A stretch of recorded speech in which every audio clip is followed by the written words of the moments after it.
Glória a Deus. Meus queridos irmãos, paz do Senhor, nós estamos mais uma vez reunidos para estudarmos a Palavra de Deus, estudarmos a matéria Arqueologia Bíblica. Essa é a aula de número 5 dessa disciplina da nossa escola teológica, o JW Bible College. E nós estamos, queridos, caminhando, chegamos ao capítulo 6 da nossa apostila, do nosso material. E eu quero convidar você a abrir a sua apostila, o seu livro-texto, na página 49. Página 49 é a página do capítulo 6. O assunto do capítulo 6 começa na página 49. Nós vimos nas aulas anteriores alguma coisa a respeito da classificação dos períodos arqueológicos com relação à terra da Palestina. Vocês se lembram que nós vimos a respeito do período pré-histórico, do período histórico, o período calcolítico, como é chamado, os primeiros habitantes de que se tem notícia na terra da Palestina. E agora, dando sequência, nós vamos continuar estudando a respeito desses períodos arqueológicos. Nós também falamos um pouquinho a respeito do período do bronze, o período do bronze que se divide em alguns outros períodos menores, e nós falamos um pouco a respeito de cada um deles e da importância de cada um desses períodos para a história bíblica, para o nosso conhecimento da palavra de Deus. Bom, na página 49, nós vamos iniciar falando do período do ferro, e o nosso livro, nosso autor, ele coloca o período do ferro dividido em pelo menos 2 períodos menores de tempo.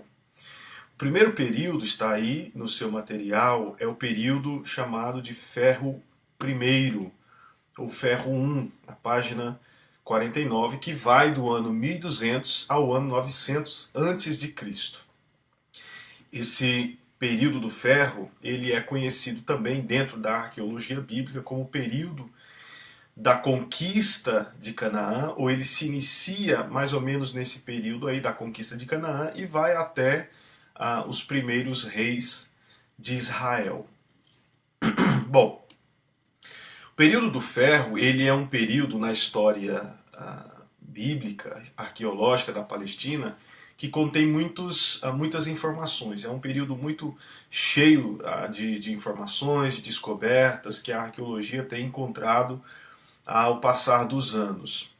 A primeira referência a esse período, a Israel fora da Bíblia, é feita por um faraó chamado Merneptah, por volta do ano 1220 a.C., numa espécie de estela, que é uma pedra de granito grande, não é? Ele narra as suas vitórias, e entre as suas vitórias ele menciona a respeito de um grupo, não é? De pessoas residindo na Palestina, chamados de israelitas, ou povo de Israel. Nessa inscrição que se encontrou desse faraó, Israel não é chamado de nação, mas apenas de um grupo, um povo, não é, vivendo na terra da Palestina. Palestina, nesse tempo aqui, do ferro primeiro, era nominalmente uma província do Egito que estava organizada em cidades-estado. Você se lembra, nós mencionamos alguma coisa, essa cidade-estado era uma cidade que tinha governo próprio, que ela era independente, embora ela também tinha uma certa ligação com a nação que a dominava, não é, a nação dominante. Cada uma dessas cidades, chamadas cidades-estado, ela era governada por um rei que era um vassalo do Egito, ou seja, ele tinha uma ligação política, cultural com o Egito. E este rei, ele não era incomodado desde que ele pagasse tributos e também angariasse força de trabalho para os projetos de Faraó. Então, tinha uma independência, mas também tinha uma certa dependência e uma prestação de contas para o Egito. Então, nesse tempo, que se via na Palestina era mais ou menos esse tipo de governo, uma certa liberdade, mas também uma certa submissão a uma nação soberana, no caso, o Egito. Nesse período de tempo aí que nós estamos falando, 1200 a.C. a 900 a.C., habitava na Palestina um povo chamado de, ou que ficou conhecido como os filisteus, os habitantes ou os descendentes da Filístia, os filisteus. Eles, em outras referências históricas, eles são também chamados como os povos do mar, porque eles eram peritos no mar. A Filístia, aquele pedacinho de terra lá, que ocupa, ou que é boa parte da Palestina, era um lugar cercado, não é, pelo mar Mediterrâneo, ficava na costa. Então era um povo que vivia bastante, não é, da vida marítima, e eram peritos nessa área. Por isso eles são conhecidos em algumas literaturas como povos do mar. Agora, quando nós olhamos a Bíblia Sagrada, nós vamos perceber que a Bíblia ela é muito rica em descrever esse povo chamado de filisteus. E boa parte da história, dos detalhes que conhecemos a respeito dos filisteus, nós temos como fonte as Escrituras Sagradas. Pouco se conhece dos livros, né, das descobertas arqueológicas a respeito desse povo, e muito se sabe, o que sabemos dele, muito é devido ao que a palavra de Deus descreve desse povo, especialmente no livro dos Juízes e nos primeiros capítulos dos livros de Samuel, primeiro livro de Samuel especialmente. Então, esse povo é muito importante na história de Israel, porque você sabe, eles foram um dos grandes inimigos na história de Israel, até o período da sua derrota, podemos dizer assim, a sua derrota final, embora ainda seguiu esse povo existindo ou coabitando com os israelitas, mas depois das derrotas que Davi imprimiu nesse povo, que Davi, as guerras que Davi realizou e venceu, as conquistas de Davi contra o povo filisteu, marcaram muito a derrocada, a destruição, a ruína do povo filisteu. Tanto que depois das vitórias de Davi, nunca mais se ouviu falar dos filisteus como um povo influente ou importante na terra da Palestina. Mas no início do período, então, no Ferro, esse povo era quem habitava na Palestina. A Bíblia, ela menciona para nós pelo menos 5 cidades importantes que faziam parte desse reino dos filisteus. Eu tenho aqui um mapinha, eu vou mostrar para você, para que você veja um pouquinho dessas cidades. Eram cidades importantes que estavam ali na Filístia, e essas cidades são mencionadas com uma certa frequência na palavra de Deus, por causa dos combates, das guerras, não é? E da importância dentro da história do povo judeu destas cidades. Ok, vamos lá.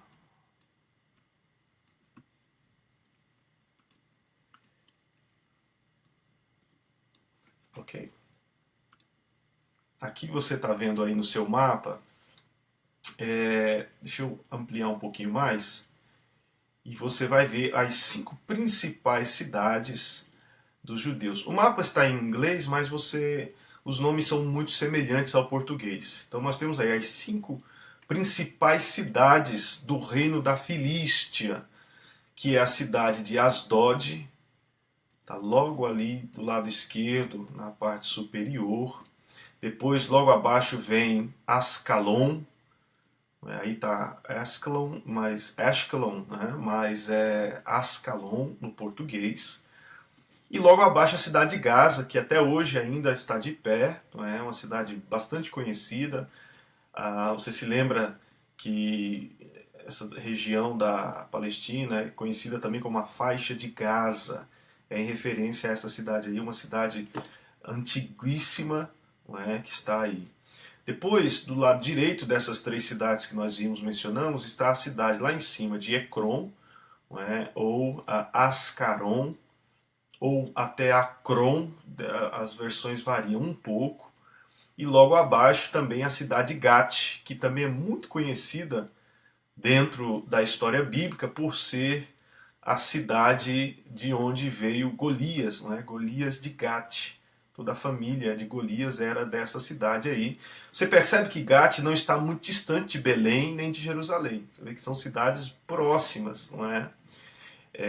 Então, admira muito o fato de Davi não reconhecer Golias, não é? Como Golias de Gat. Certamente Golias era conhecido dos soldados do exército de Saul, mas por Davi não fazer parte, não é, da vida militar, daí a surpresa de Davi quando ele se apresenta e começa a questionar quem é esse incircunciso, não é? Quem é esse homem, afinal das contas?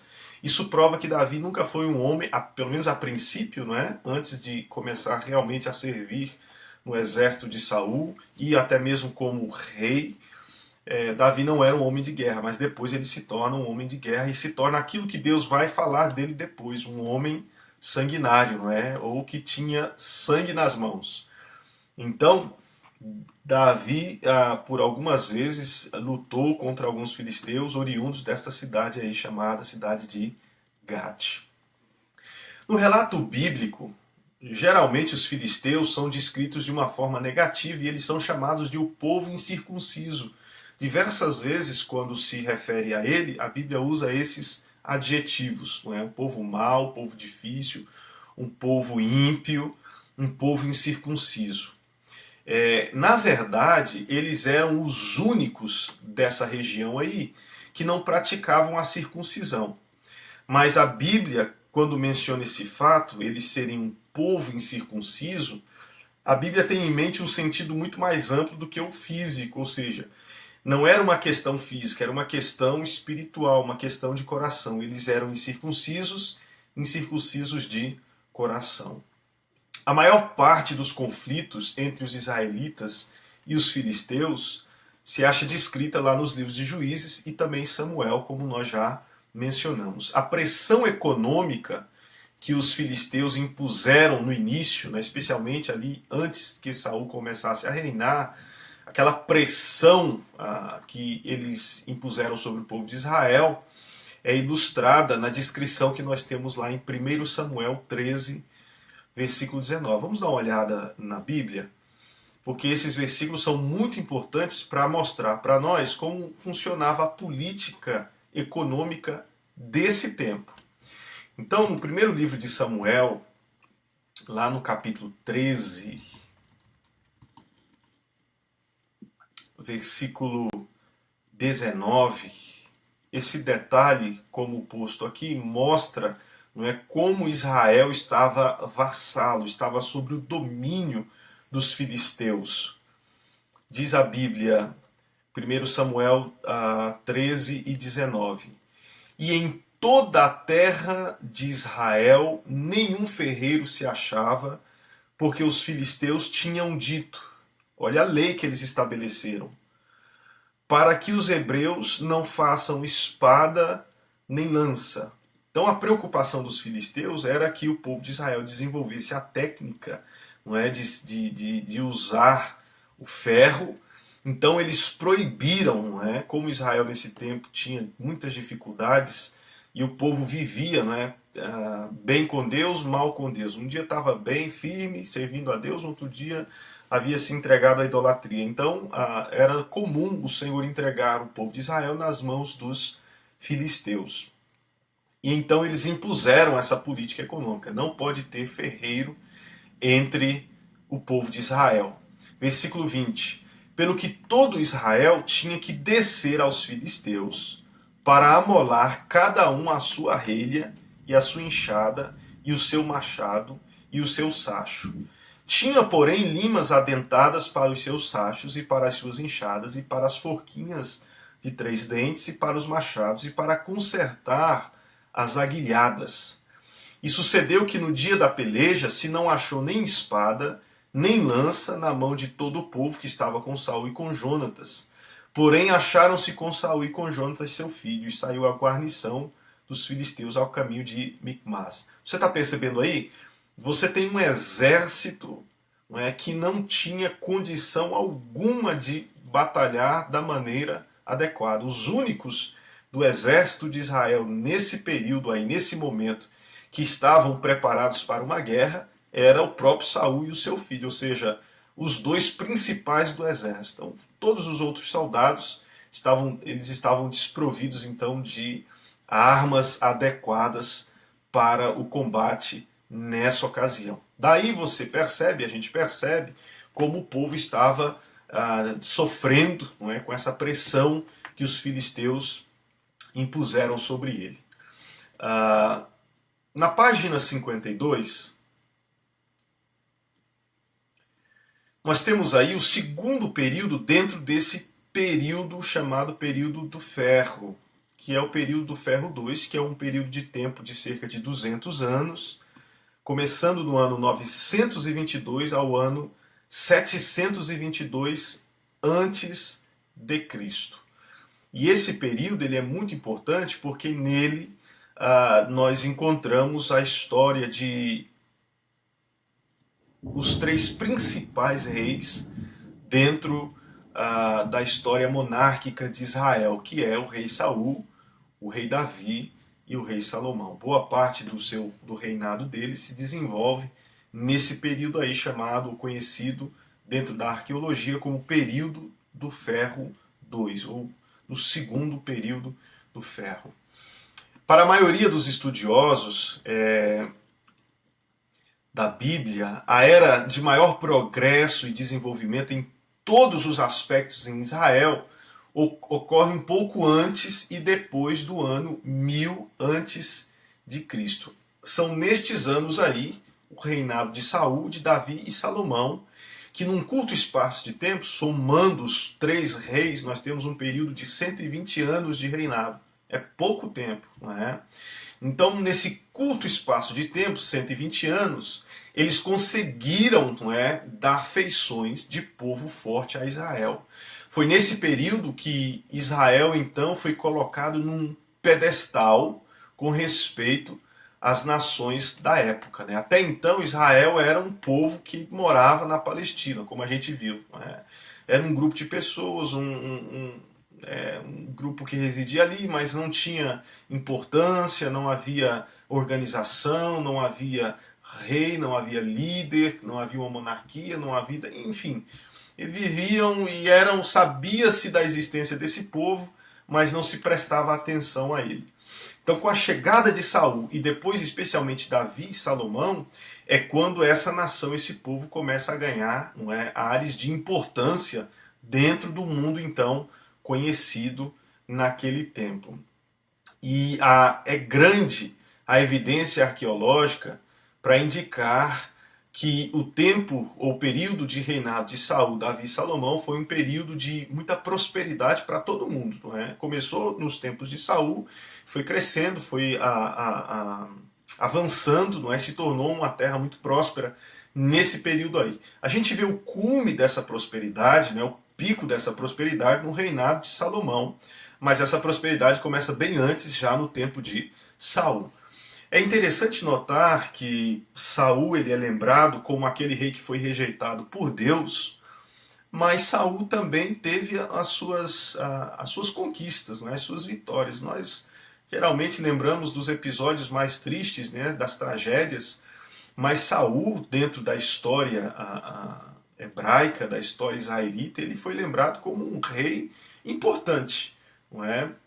É interessante que quando Saul morre, e também o seu filho Jonatas, o próprio Davi, que estava sendo chamado, não é, para ser aclamado rei, ele mesmo reconhece que caiu os valentes, né, os grandes da terra caíram naquele dia que Saul faleceu. Então é muito importante a gente olhar para Saul não com desdém, não é? Foi um homem sujeito a falhas, a problemas, mas que reinou no mesmo período de tempo que Davi. Não é? Nós lembramos muito de Davi, falamos muito de Davi, falamos muito, às vezes, mais também de Salomão, mas Saul teve a sua importância, especialmente dentro da história, não é? E dos primeiros passos de Israel como nação importante naquele tempo, neste período aí conhecido como o período do ferro.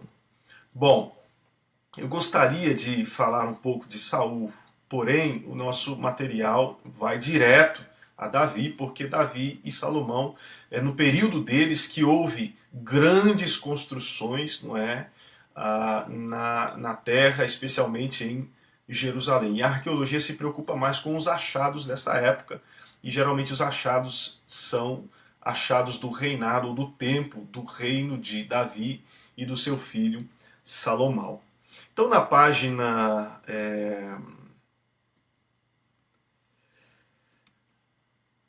52 do seu livro, ele vai começar a falar um pouquinho para nós, dentro desse período do ferro 2, esses 200 anos de tempo aí, que é o período da monarquia, ele vai começar a falar um pouquinho para nós sobre Davi. Ele diz que, assim como Saul e os juízes antes, Davi foi escolhido como líder não porque ele tinha algum direito hereditário ao trono, mas porque demonstrava na sua pessoa que havia recebido dons especiais, não é? A carismata, ou seja, ele era um homem que se reconhecia, que ele era um homem dotado por Deus. Davi, ele não era uma pessoa como Saul. Saul, em termos estéticos, ele era um homem de uma aparência exuberante. A Bíblia diz que ele era o mais alto, não é? Tinha a maior estatura dentre o povo de Israel, era um homem bonito, não é? De bela aparência, era uma pessoa vistosa, mas não tinha aqueles traços de um homem valente, não é? Embora ele guerreou, lutou algumas guerras, não é? Pelejou, mas se percebe em Saul muitas vezes um espírito de acovardamento diante de algumas situações, de umas circunstâncias. Bem diferente de Davi. Davi já era um homem mais guerreiro, mais para frente, mais a Bíblia chama de sisudo, não é? Aquela pessoa que não mede esforços, não vê problema, que é para frente mesmo, não é? Embora nos últimos anos já, talvez por causa da velhice, você vê um Davi bem mais sóbrio, bem mais calmo, ou talvez por causa das muitas vezes que ele agiu de maneira impensada e como ele foi repreendido por Deus, você percebe nos últimos anos de Davi que há um tom mais sóbrio, mais calmo, você vê um Davi mais devagar, não é? Você se lembra que quando seu filho Absalão promove uma sedição, não é? Como ele trata com muita calma, com muita paciência. Se fosse alguns anos antes, provavelmente ele não agiria da mesma forma. Quando o seu filho Amnon também, não é, se deita com a sua irmã e era necessário agir com muita rapidez, ele também, não é, se demora a agir, não age, não faz. Nos últimos anos de vida, quando o trono estava sendo ameaçado, e Salomão ainda era um jovem, ele demorou muito para estabelecer Salomão como rei em Israel. Parece que aquele episódio, quando ele manda matar a Urias, não é? Ele comete o adultério com Betseba, enfim, com Betseba, perdão, e também aquela questão que ele mandou contar ao povo, aqueles episódios que ele deslizou, não é, no seu relacionamento com Deus, parece que aquilo marcou muito Davi, e depois daquilo você percebe um Davi diferente. Não é? Você já não vê aquele jovem que saía, que gritava, que se levantava, que desafiava, você vê alguém mais restrito, mais sóbrio, mais cuidadoso, talvez por causa das decepções que Davi sofreu na vida. Bom, então nesse período aí, Davi começa a reinar, era um homem diferente, não é? Porque era dotado por Deus, se percebe isso. Você se lembra que quando Saul estava sofrendo com aquela pressão demoníaca, trouxeram a Davi para estar com ele. A Bíblia diz que o Espírito de Deus era com ele. Ele tinha essas habilidades que se reconhecia que não eram habilidades apenas naturais, não é? Se reconhecia nele o Espírito de Deus. Então, Davi é o último dos grandes heróis carismáticos em Israel, porque depois do seu reinado, o trono em Jerusalém se torna hereditário, né? Então, no período dos juízes, você se lembra, os líderes eram escolhidos a dedos por Deus, não era um cargo hereditário, não é? Até tentaram fazer isso com Gideão, mas não conseguiram. Depois veio outro, Samuel também se levantou como líder em Israel. E você se lembra que os filhos de Samuel cometeram muitas maldades e não levaram adiante a liderança em Israel. Então, depois de Samuel, Deus levanta Saul. Saul também não prospera no seu caminho e morre toda a sua linhagem, não é? Menos a Mefibosete, que anos depois Davi vai honrar também, mas depois já honrando como rei em Israel. E vem Davi. Davi começa a reinar dentro desse modelo aí de escolha a dedo por Deus, e a partir de Davi começa então o trono a passar de geração em geração, porque na verdade era um plano eterno de Deus, porque da raiz de Davi veio o Senhor Jesus Cristo, por isso o trono de Davi em diante se tornou um trono hereditário. Quando Davi foi eleito sobre todo o povo, tanto Israel no norte e o Judá no sul, Davi se defrontou com o problema de estabelecer para si uma capital neutra, não é? Foi um dos primeiros desafios, na verdade, de Davi como rei em toda a terra. Foi estabelecer a capital para a jovem nação de Israel, nação agora de fato, não é? Então ele decidiu capturar Jerusalém, que era uma cidade nos limites entre o norte e o sul de Israel, mas que ainda estava nas mãos de um grupo cananeu conhecido como os Jebuseus. Né? Então quando você lê, especialmente nos livros anteriores ao primeiro livro de Samuel, e você vê lá Jebuseus, né? Ou os de Jebus, né? Esse era o nome para a cidade de Jerusalém, um nome antigo para a cidade e para os habitantes de Jerusalém. Quando Davi conquistou a cidade de Jerusalém com as suas próprias tropas, então Davi mudou o nome dessa cidade e colocou o nome nessa cidade de a cidade de Davi. Davi tinha um carinho muito grande por essa cidade. Eu desconfio que o carinho que Davi tinha pela cidade de Jerusalém era por revelação. Não é? Davi ele foi um homem que tinha uma profunda comunhão com Deus. Né? Você vê alguns dos salmos de Davi, chamados salmos messiânicos. Davi faz profundas revelações do coração do Messias, não é? Do coração de Cristo. E isso não pode ser outra coisa a não ser uma revelação da parte de Deus.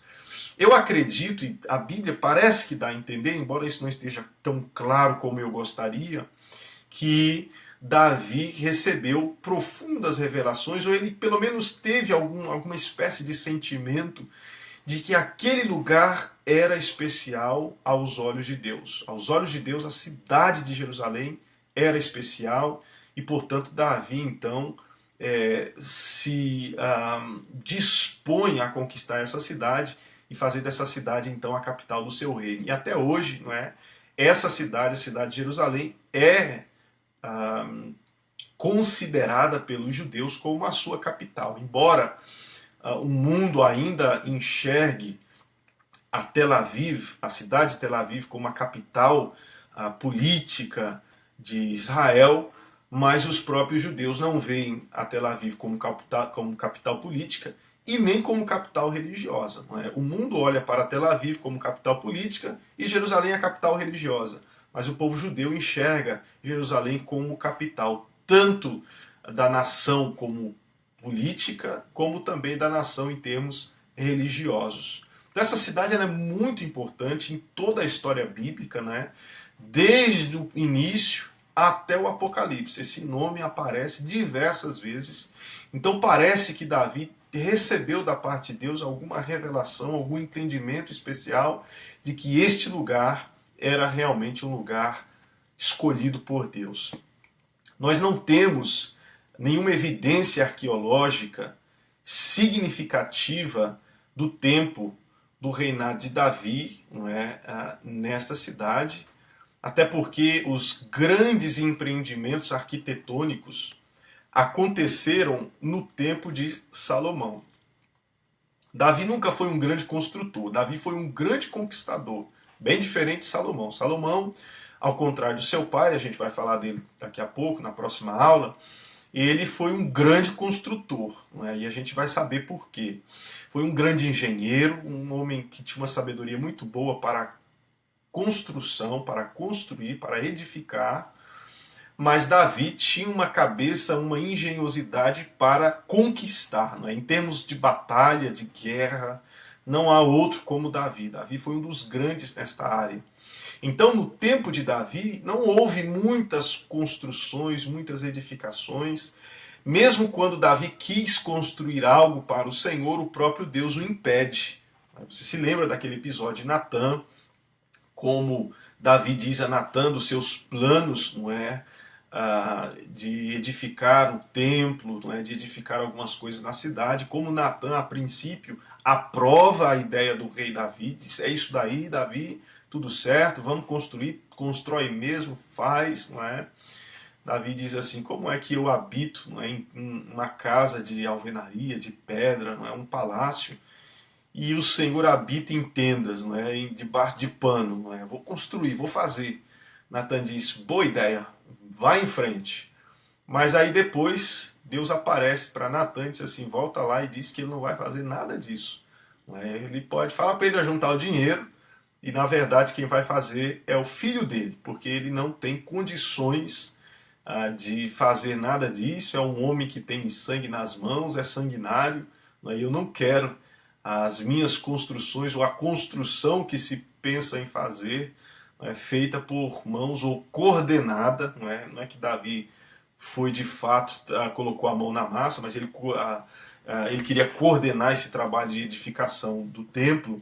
Deus disse, não quero, não é? As mãos sujas de sangue, eu não quero, eu quero mãos, não é, que não sejam sujas de sangue.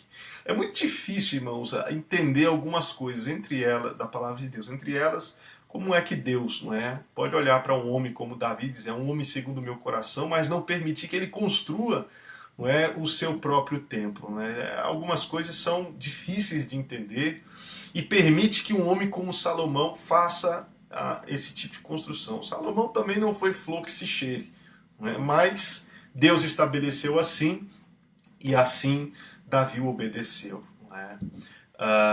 Salomão, ele continuou, expandiu a obra do seu pai, e mais ainda, ele construiu o que passou a ser a menina dos olhos do reino de Israel, que foi o templo de Jerusalém. Um certo arqueólogo, ele disse assim, foi Davi quem estabeleceu o reino na sua extensão e poder, mas foi Salomão quem lhe acrescentou o glamour. Então foi Salomão que deu aquele status de celebridade para Jerusalém e para a nação de Israel. Você se lembra que vinha pessoas de longe para ver a glória de Israel no tempo de Salomão. Eu queria mostrar para você, só para você ter uma ideia, a gente fala disso tudo, no tempo de Davi, Jerusalém era uma cidade assim que estava em desenvolvimento, mas ainda era uma cidade muito pequena e não era tão relevante. Davi, ele tem um peso e uma relevância muito grande para os judeus e para os religiosos. Mas para o mundo secular, alguns até consideram Davi como um personagem mitológico, que ele de fato nem existiu, não é? Por quê? Porque Davi, em termos de construções, de realizações, não é, edificações, quase não se tem nada dele. A verdade é que a Jerusalém no tempo de Davi, ela era muito simples ainda. Nós temos aqui uma foto, e eu acredito que um vídeo também, e você vai ver como a cidade era simples, não é? Era pequena, não tinha esse glamour todo, não é, que a gente gostaria que tivesse, não é?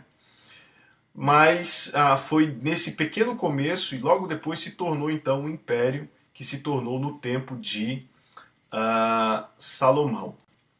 Essa era Jerusalém propriamente no tempo de Davi. Você está vendo? Era algo bem simples.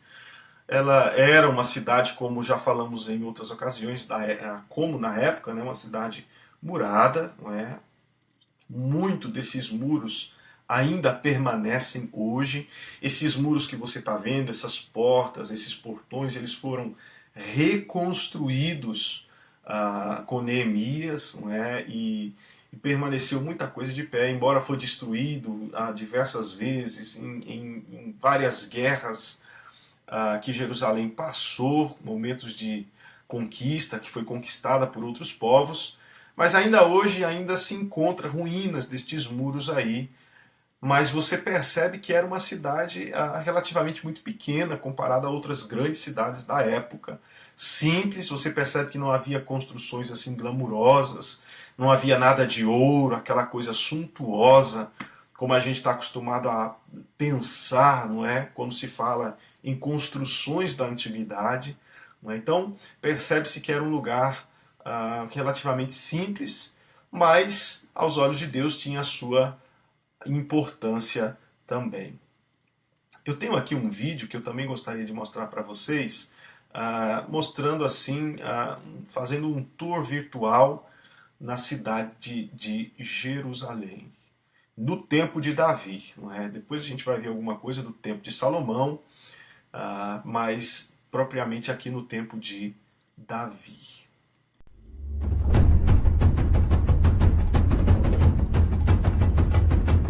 Percebe, não é? A construção era, como eu disse, uma cidade relativamente pequena,